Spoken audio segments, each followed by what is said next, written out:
Hi, I'm Emily Davis, and this is Two Extremes, stories about my life with bipolar disorder and how occasionally I try to kick it in the ass. Today's episode is all about mania, and in it I hope to describe to you in a somewhat accurate fashion what one of my more recent manic episodes felt like and what it was doing to me, both physically and mentally. For the majority of my life, I've been fairly aware of what depression can do to me. I was diagnosed with depression at 10 years old. I started seeing therapists routinely from then until I graduated high school. I began taking meds for it my senior year, and I've been taking meds on and off for it for the last decade. So depression for me is something that has more familiarity than does mania. Though I would argue that I've had mania throughout my life, though it was really unbeknownst to me, and I didn't understand it. I was a very hyper kid. In fact, in my adulthood, I got diagnosed with ADHD.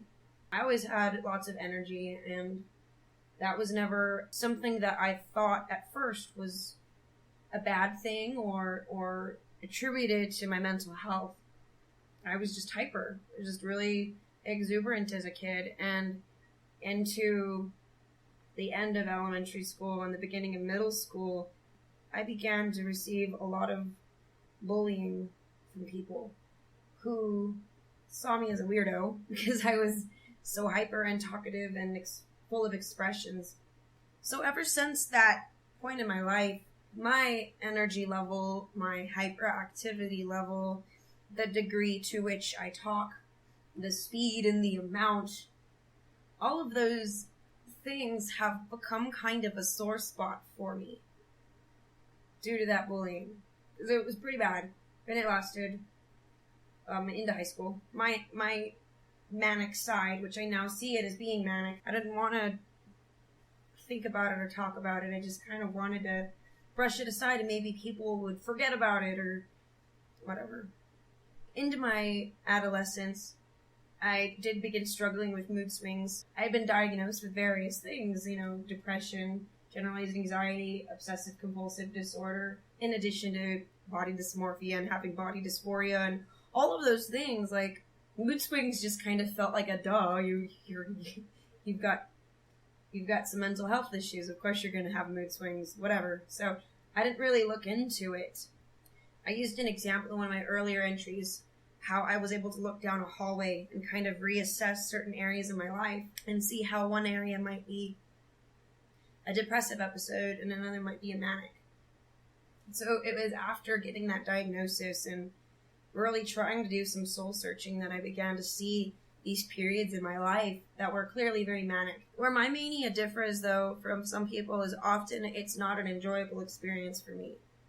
And I think it goes back to that bullying aspect I talked about earlier. I've read stories online where people talk about mania and how exciting and fun it is and it could be for them.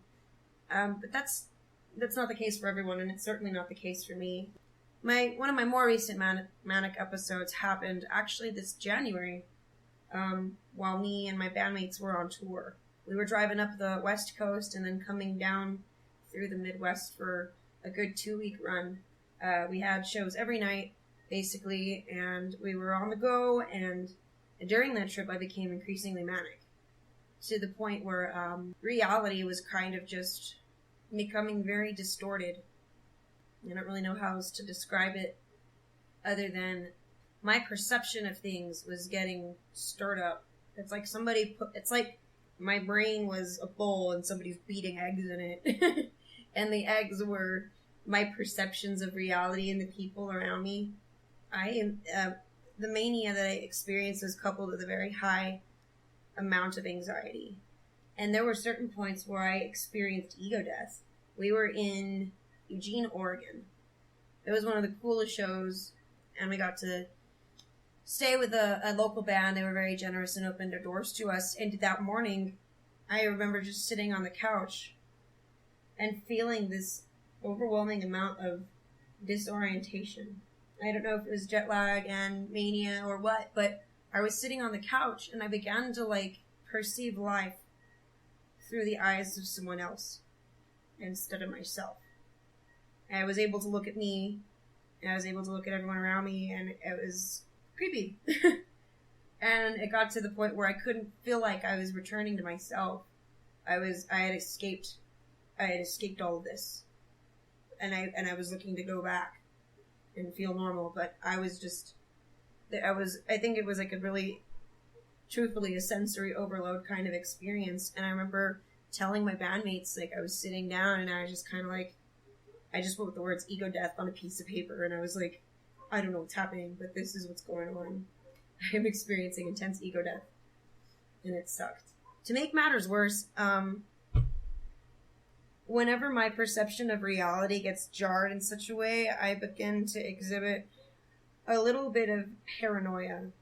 And it's not the kind where I'm like angry and assuming that everyone's out to get me, but it's just like I feel as though things are happening around me and I can't connect. I'm missing a piece, but the things are happening around me and I just know they are, and I wish I could figure it out, but I can't. And I'll give you an example.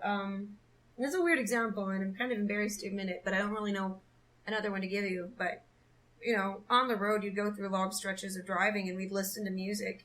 And I'd hear songs, and I'd immediately think that there was a reason that song would be playing. I would relate to it, like, too much. And I'd be able to put that song somewhere in the Jenga pile of my life, and I became convinced that I was hearing all these songs for a reason. And the even stranger part is, even though that wasn't the case, like, music is so powerful that it really can change you and cause you to look at yourself. And even though these songs are just happening, they would just happen to be playing, it felt kind of like this magical journey I was on where I was learning about myself and my friends through music. And I was learning about how I wanted to change myself or improve myself or be more of an authentic person, a more down-to-earth person, etc. And so I was on this manic trip that made me feel very uncomfortable, and I was very paranoid of my energy levels because of my history with bullying. I was very paranoid, and then I was paranoid about being paranoid. And at the same rate, I was going through this experience where I was really having to confront myself. And I think it was really valuable.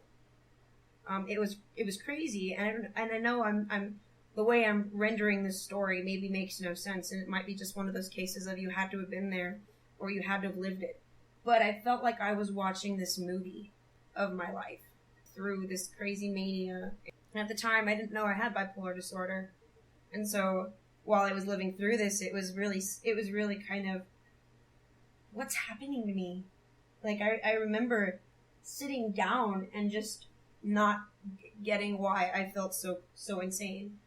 Felt so peaked and so scared about being peaked.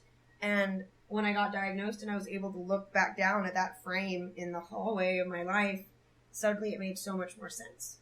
And there have been many other episodes like that. They're usually kind of different. It's an intensity that sometimes scares me. Depression has its own intensity in that when it gets really bad, it can feel scary. You can feel like you're becoming a liability to yourself. But mania, for me, it's a whole other beast. I think I'm just more used to being depressed, but I do have manic episodes, and they take me on a trip. They really do.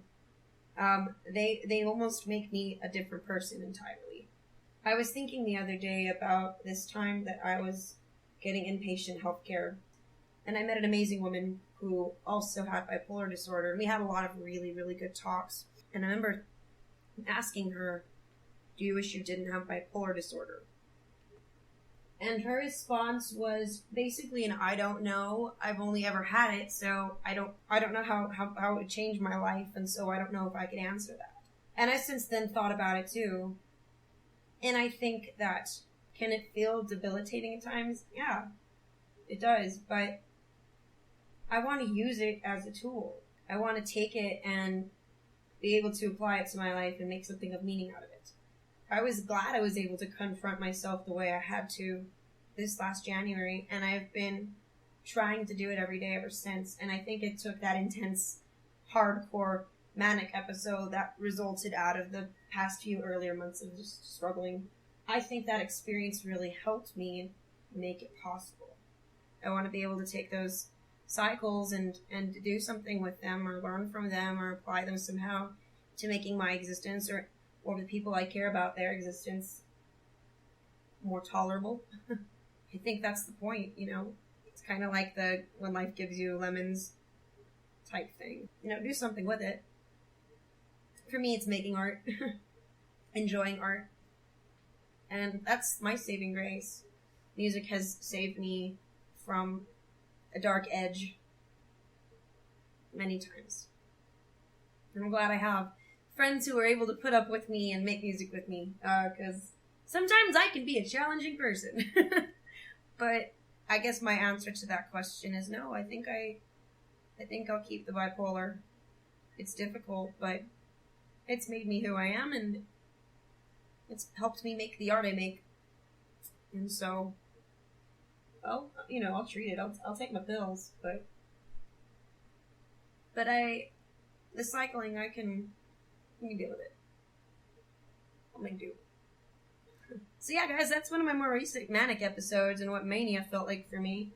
Feel free to comment and give me your ideas on mania or what you'd like to see me address in future videos. I do have several ideas for the next few episodes, but I'd love to hear feedback and talk about things that you guys think are worthwhile or worthy of being heard. So feel free to give me your opinion. I want to hear it, I want to know it, and I want to implement it. So that's what I'm going to do.